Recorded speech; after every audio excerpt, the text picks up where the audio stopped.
সালাত মানে প্রার্থনা করা, আর নামাজ মানে হচ্ছে উপাসনা করা। সিয়াম মানে হচ্ছে বিরত থাকা, আর রোজা মানে হচ্ছে উপবাস থাকা। সিয়াম নামটা নবী দিয়েছেন, সিয়াম নামটা আল্লাহ দিয়েছেন। সিয়াম হচ্ছে নাম কেন পরিবর্তন হলো, এর জবাব কে দেবে? হিন্দু উপবাস থাকে, রোজা সবাই থাকতে পারে, সিয়াম সবাই থাকতে পারে না। সূর্য ওঠার পূর্ব থেকে ফজরের আজান থেকে নিয়ে সূর্য ডুবা পর্যন্ত খাওয়া পান করা যাবতীয় অপছন্দ কথা ও কর্ম থেকে বিরত থাকার নাম হচ্ছে সিয়াম। মাথায় কাপড় না দিয়ে একটা মহিলা রোজা থাকতে পারে, সিয়াম থাকতে পারে না। যাবতীয় অপছন্দ কথা ও কর্ম থেকে বিরত থাকার নাম হচ্ছে সিয়াম। একজন মহিলা ছোট ব্লাউজ পরে রোজা থাকতে পারে, সিয়াম থাকতে পারে না।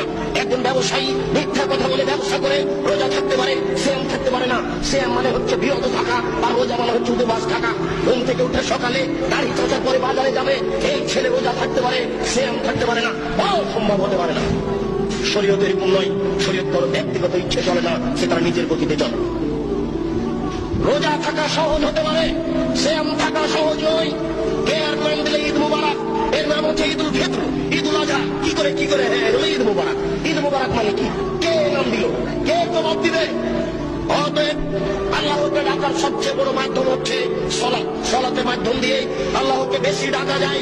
মহান আল্লাহ বলেন, হাফিজু আলাস সালাওয়াত ওয়াস সালাতিল উসতা, তোমরা 5 ওয়াক্ত সালাতকে ঠিক মতো আদায় করো, বিশেষভাবে আসরের সালাতকে ঠিক মতো আদায় করো।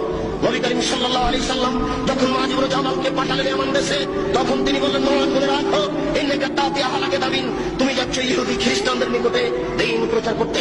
ফাদউ ইলা শাহাদাতি লা ইলাহা ইল্লাল্লাহ, সর্বপ্রথম তুমি মানুষকে বলো আল্লাহ ব্যতীত কোনো মাবুদ নেই, মুহাম্মদ আল্লাহর রাসূল।